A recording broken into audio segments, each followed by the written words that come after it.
Hello friends, સચિના કિચનમાં આજે આપણે બનાવીશું ગુજરાતી સ્વીટ ડીશ એવી ફાડા લાપસી, જે ગુજરાતી ઘરોમાં હંમેશા બને.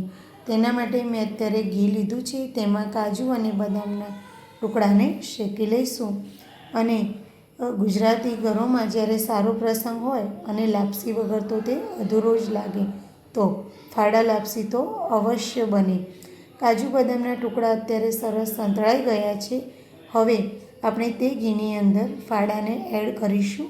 આ ઘઉંના ફાડા જ છે, મેં ઘરે જ તૈયાર કરેલા છે. બજારમાં તૈયાર ફાડા મળે છે, તેનો પણ તમે ઉપયોગ કરી શકો છો. પણ મેં અત્યારે 1 બાઉલ જેટલા ફાડા લીધેલા છે અને આને ઘીની અંદર સરસ એવા શેકી લેવાના છે. સરસ એવા ગુલાબી રંગના તેને ધીમા તાપે શેકવાના છે, કે જેથી કરીને તેમાં ક્યાંય કચાશ ના રહે અને આપણા ફાડા લાપસી ખૂબ જ સરસ બને. તેની અંદર થોડા ઘીની જરૂર વધારે લાગે છે મને, તો મેં અંદર થોડું ઘી એડ કર્યું છે અને તેને બરાબર મિક્સ પણ કરી લેવાનું છે. આ ઘી મેં ઘરે જ જાતે બનાવેલું છે.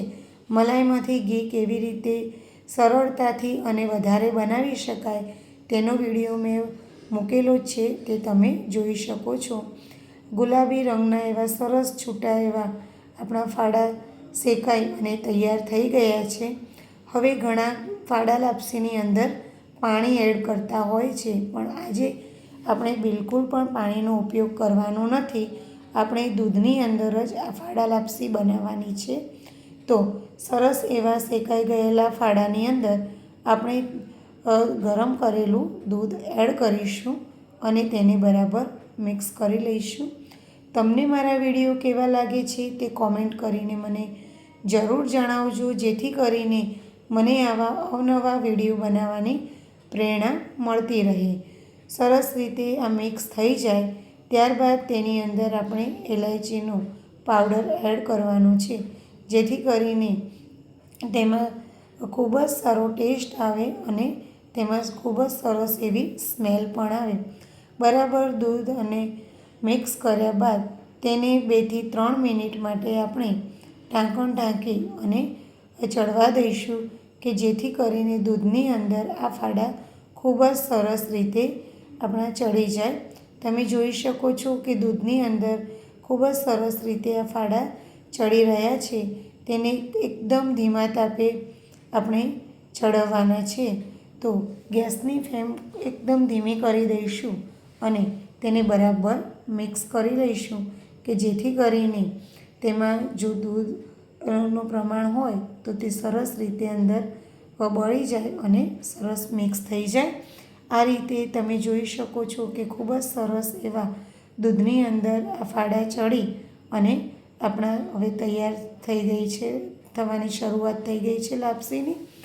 આ તમે જુઓ કે કેટલા સરસ એવા દૂધની અંદર આ ફાડા ચડી ગયા છે. તેની અંદર હવે આપણે ગોળ એડ કરવાનો છે.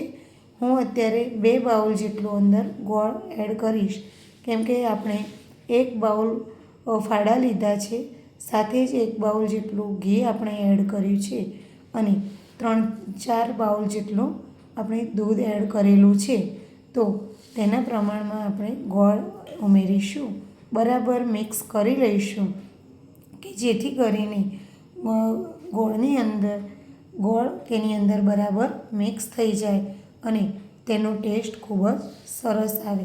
તમે મારા વિડીયો અત્યાર સુધી જો તમને મારા વિડીયો કેવા લાગે છે તે કોમેન્ટ કરીને મને જરૂર જણાવો અને મારા વિડીયોને લાઈક અને શેર કરવાનું બિલકુલ પણ ના ભૂલશો. તેની સાથે જ મેં અંદર સૂકી દ્રાક્ષ એડ કરી છે અને હવે તેને બરાબર મિક્સ કરી લઈશું. અત્યાર સુધી જો તમે મારી ચેનલ સચિના કિચન સબસ્ક્રાઈબ ન કરી હોય તો સબસ્ક્રાઈબ કરજો.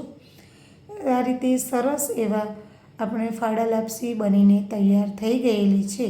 હવે આપણે એક બાઉલમાં તેને લઈ અને ડીશની અંદર અનમોલ્ડ કરી લઈશું અને તેને ઉપર આપણે જે કાજુ અને બદામને ટુકડાને સાંતળીને રાખ્યા હતા તેનાથી તેને ગાર્નિશ કરીશું.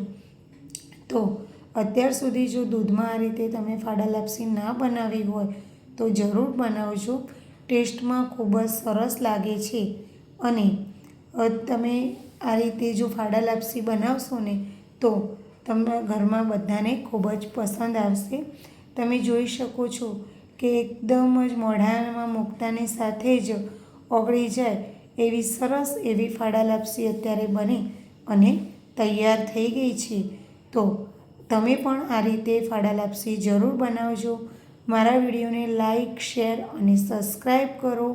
આવા જ અવનવા વિડીયો જોતા રહો. હવે મળીશું નવા વિડીયો સાથે. Bye bye friend.